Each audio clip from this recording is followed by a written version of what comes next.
Yeah, well, obviously today we're all excited, just like everybody else. The players reported yesterday. We had some compliance meetings, just like everybody else does, go over some things, and had a little dinner last night, and had a little karaoke contest at dinner with the young guys, just to loosen things up a little bit. And since we still have summer school ongoing right now, it's really up and through next week with finals. Our schedule, we're kind of working through that, but today we'll meet this afternoon and be on the field at 5:45. Probably get about I'd say between probably right at 2 hours. So just because of the rules, NCAA rules, today and tomorrow will be in helmets and no pads, just helmets. We won't practice on Sunday, but we'll meet, come back Monday and Tuesday with shoulder pads and helmets, and then Wednesday we'll be in full pads. So that's probably pretty close to what everybody else has done. I think the biggest difference is the schedule has changed for the players. Just from a practice standpoint, obviously we do things differently with practicing at around 5:30 or 5:45 in the afternoon. And then the morning when we get to two-a-days, we won't be out there early in the morning. That practice will be somewhere around 9:30 or 10 o'clock. And we'll let you know what that schedule is. It's already been set. But the change has been for the players. We have a different eating schedule than they've been used to in the past. And so they're kind of running around right now trying to figure out what's going on. But that's okay. That's all part of it. Questions? If you would, identify yourself for Coach, just as we kind of get into it, if you don't mind. Luke Simons, KX. As far as the first day getting started, do you as a coach kind of get those butterflies, jitters, whatever it is? I guess Not real butterflies after about 25, I don't know how many years.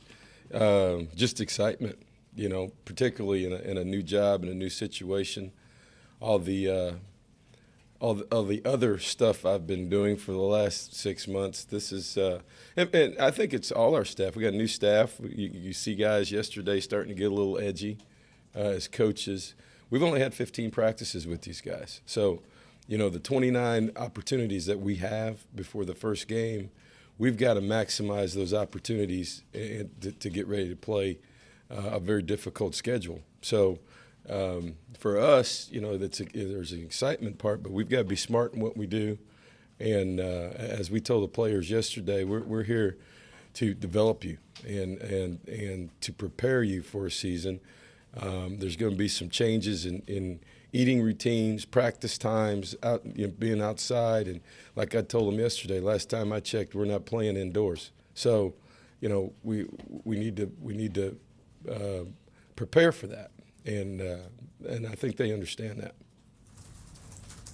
Back there, Daryl. Daryl Ruffin from KBTX. Coach, you've mentioned eating twice. Can you kind of talk about what that eating schedule is? Well, the schedule is just different for them, and I'm not real familiar. Just talking with them at the times that we're doing things, it's just different than they have been used to for the last couple, 3 years. So, it's like anything else. Certainly you get into a routine during two-a-days, and guys just aren't sure what time they're supposed to be over here, what time they're supposed to be doing things. And so today has been a little bit different for them from that standpoint, from when the meals are, when the meeting times are, what time we practice, all those things. So that'll take a couple days for them to get used to. That's part of change. Coach Gabe Bach, Texas Aggies. I wonder if you could comment on Jonathan Matias, just the importance of him to produce a productive, healthy fall camp. Well, I thought that Ennis really made some strides during the spring, which he had to do. Jonathan not being around and but rehabbing, he looks good. We've got to be careful with what we're doing with him, I think. But just talking to our training staff, he's ready to go. And I'm kind of anxious to see him. We had several people that I would say that fit that role right now. We've had 2 or 3 defensive backs that we didn't have for spring football that we're looking forward to getting back. Mathis would be in that category. I would put who else? What's that? Yeah, Campbell's in that category. Nehemiah Hicks is a guy that I'm anxious to see today. You know, we went through spring basically got to the end of spring football and didn't have a tight end. You know, we had a couple injuries, and so he looks real good to me. I mean, he's 240 pounds now. So I have not seen him do anything but walk up and down the halls and smile. So we'll see. We'll see what he can do here in the next couple of days. So we have, you know, with the incoming freshmen that we'll put into the program today, and the addition really to us as coaches of maybe I'd say 6 or 7 guys that we've never seen play that were injured in the spring. You know, we've got a whole lot of guys out there on the field. You had that with the freshman class. We've got a bunch of guys out there we haven't seen play as long as we've been here. So I'm kind of excited about that. Brett.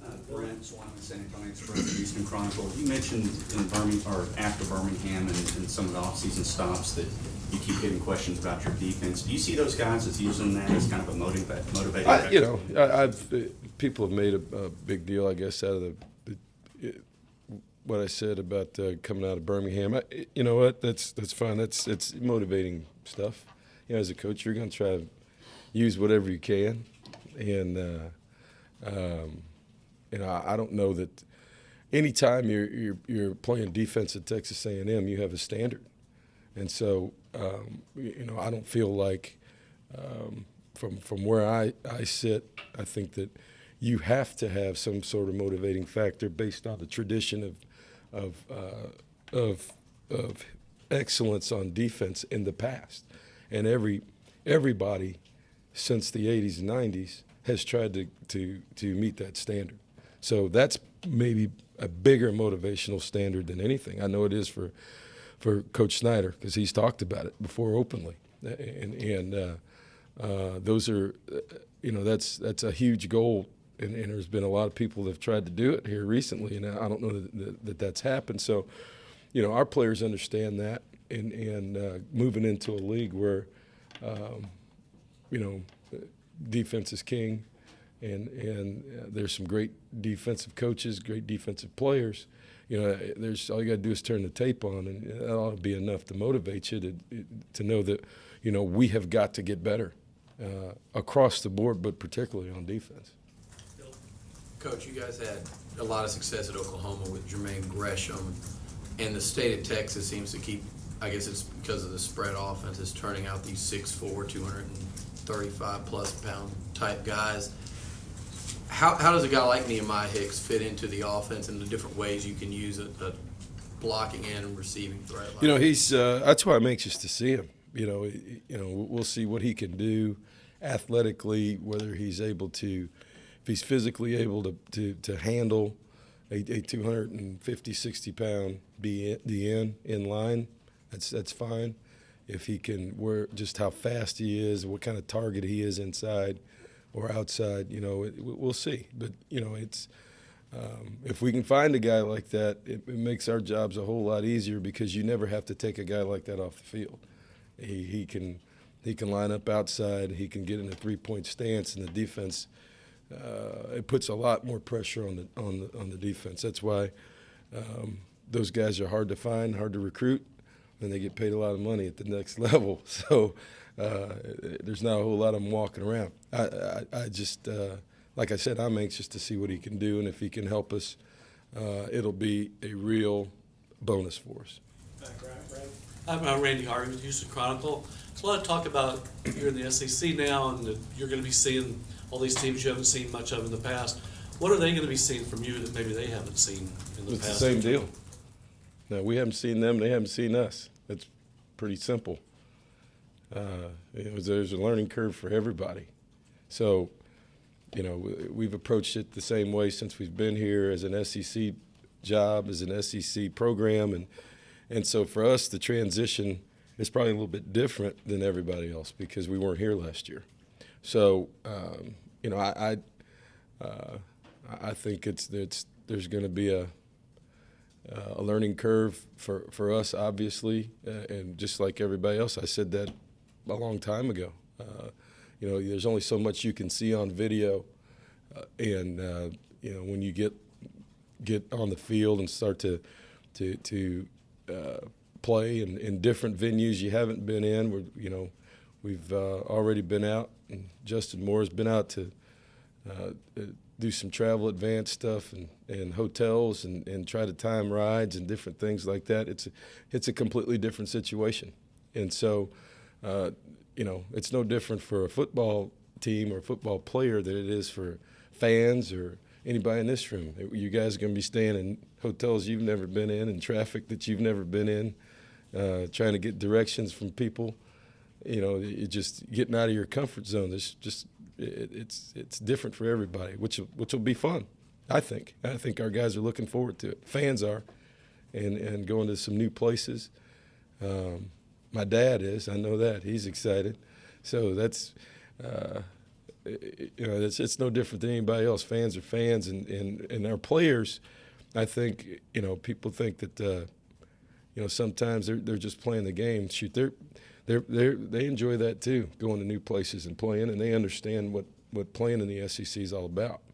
Our left here, Christy, and then we'll go right up front. Chuck. Hi, Coach Christy Rican, the Associated Press. Can you talk about what you feel like is the biggest challenge facing your team this year and what you're most excited about as far as going into this new league? I don't have enough time to talk about what the biggest challenge is. Every week somebody's asked me that. So we've got a whole lot of things that we've got to get done. I think the biggest thing that we have to try to deal with is not Louisiana Tech, is not the schedule. We have to deal with us. And, we as a coaching staff, we met and talked about, what's important.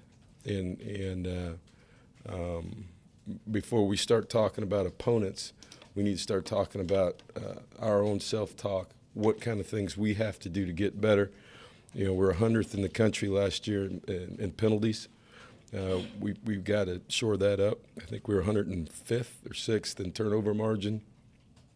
So those are things that we can deal with internally as a team. It has nothing to do with the opponent. That has to do with us.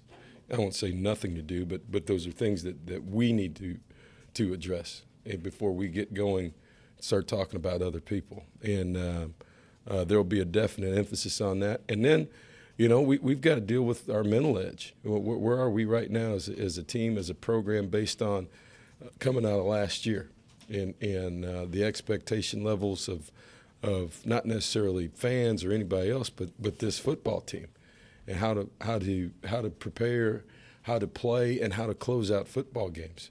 And so, I think, those are the three big ones, and that's a whole lot to get done here in the next 29 practices. That's an ongoing process because we're going to have to see who, there will be guys that in practice today will look great. We won't have any pads on. Monday and Tuesday we'll put shoulder pads on. A couple of them will disappear.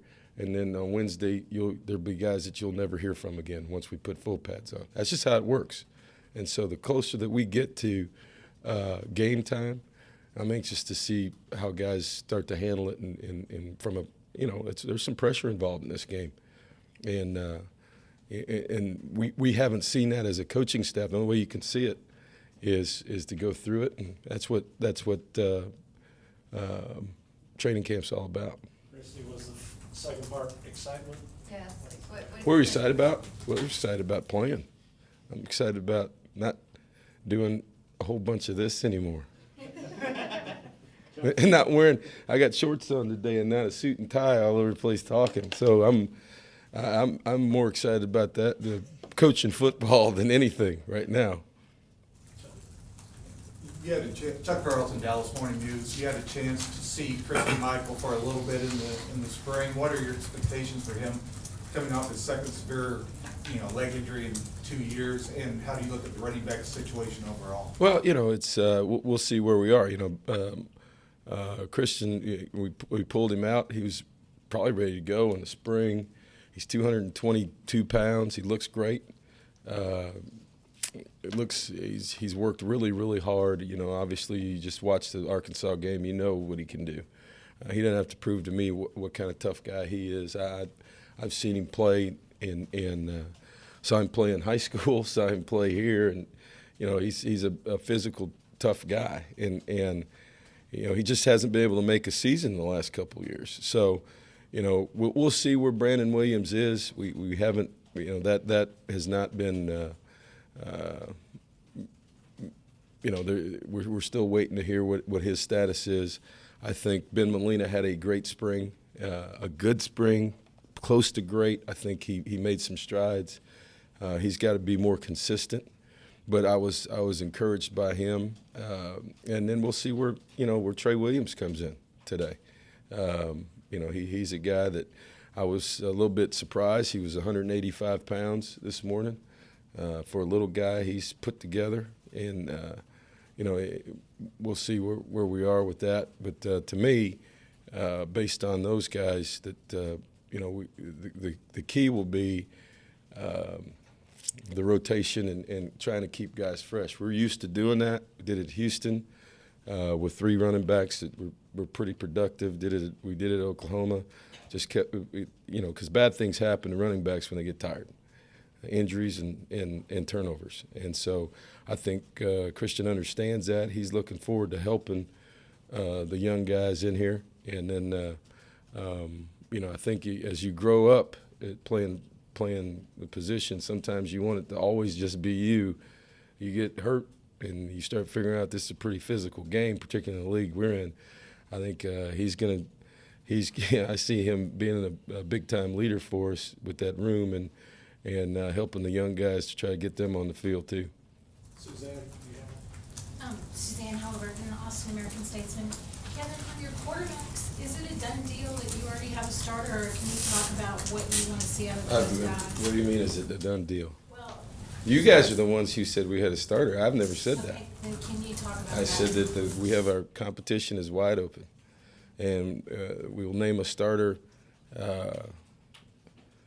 as late as 2 weeks before the first game, or maybe as early as 2 days by Sunday. Whenever we feel like somebody has clearly surfaced, and you know, I think, you know, we get to watch practice every day. So How extensive, I mean, how many players are competing for the starting job? all the quarterbacks. Cease, did you have a question? Coach Robert said he could, did all the players report, and are there any injuries that might limit anyone? We just had that meeting this morning. I would say that the one that we have 2 guys, Edmund Ray did not qualify, so he will be going to junior college. Alonzo Williams is still pending NCAA certification, so he'll be held for a little bit, but he's here. And so we're just waiting to find out what's going to happen there. I would say from where we are, from an injury standpoint, you know, I don't say much on that. You know that. But that's just kind of how we do things. I think the other situation is that Will Randolph has a mutual decision, has decided to leave the program. So I don't know, you know, what's going to happen there or where he's going, but I should have probably brought that up when you asked about the running backs, or you'd have figured it out since I didn't talk about him in the running backs. So We'll go David and then Randy. David Sanoff, Aggie website or scout.com. Coach, in the spring, there's a lot of talk and the changes in the conditioning system, you and Coach Jackson. I'm just wondering, from what you've seen with the players today and the data from Coach Jackson over the offseason, are you comfortable with the conditioning and the physical makeup of your players now? Is there still some work to be done there? there's still some work to be done, but I think that we have made huge strides in the 8-week program and during the school year, basically February, March, January, and then the 8-week period in June and July. And so I think the players understand it. They feel a lot better about it. We have the players that took advantage of that conditioning. I think they're very, very happy with who they are right now. We got a lot of guys walking around with no shirts on, which is a good deal. It's probably a good motivating factor. But we'll see where we are out there today, and throughout the fall camp. I've looked at some guys, and there's been some definite changes in their body. I think weight-wise, we're doing a little bit better. The guys who I think have benefited a lot from this were the incoming freshmen that came in this summer. And I've seen some real body changes. You take a guy like Kimo Tapoti, who was here in the spring. He was 350-something when he showed up during the spring game. And I looked up the other day, and he's down around 15, something like that. So just the discipline and being able to work out, that's really helped him. You're talking about the difference now of a high school player who would have come in today with that kind of weight, and really that would have been lost for about half. And here's a guy now who's down, ready to go, and he's ready to compete to try to play. And that's probably the biggest difference in college football right now is the Summer Bridge program for freshmen. It really gives them the opportunity to come in, be comfortable, learn the system, get in shape, strength and conditioning wise, not be intimidated by the other people, know everybody, and really, learn what's happening. And, with quarterbacks organizing 7-on-7s and things like that, that's been probably the biggest change in college football in allowing young guys to be ready to play instead of actually today being the first time that they ever do anything. Randy, then Brent, Molly. Yeah, Kevin, talking about Suzanne, following up Suzanne's question on the quarterbacks, how ready are they? You think it's the new coaching staff, new system, new opponents? How ready are those quarterbacks ready? I couldn't to tell you. step up? I had 15 practices with them, and so I'll be able to answer that a whole lot better here in the next couple of weeks. That's why we practice. The whole deal is in the summertime, quarterback is a position like wide receiver, and maybe a little bit of the perimeter positions that you can improve a lot in the summer without a coach. We put in put in a lot of offense in the spring, all the techniques, all those different things, plays, reads, and so the ability to be able to go out and work on that in the summer is a big deal, as opposed to an offensive lineman who may be able to, he can't go out and just block a bunch of people without any pads on all summer. But you can, as a quarterback, go through reads, progressions, watch video, organize, get other guys out there and throw and do those things. And I've seen guys really, really improve in the off season as quarterbacks, or even as receivers, route runners, or DBs, and backpedaling and understanding schemes. So, today it'll be interesting. There'll be some guys that'll jump out today, and then, as I said, there's some of those guys that not necessarily quarterbacks, but some of these other guys, they'll be running around pretty fast today because there's no pads on, and as we start to put shoulder pads and then full pads on, some of those guys will disappear. I hope not, but it happens on every team I've ever been on. Brent. Any idea when you'll hear word on Brandon Williams? And also, the second part is, Ben Compton let us know via the internet yesterday that he had made a position switch. Any other personnel moves going into camp? He had made a position switch. Yeah, from center to guard. Yeah, well, we haven't practiced yet. So, we'll see what happens. So I think he needs to be ready to be able to snap also. So it's probably pretty easy for him. I mean, he went through spring. I thought he was informing you he was going back to nose guard like he did last year. He might need to, right? I don't know about that. But he's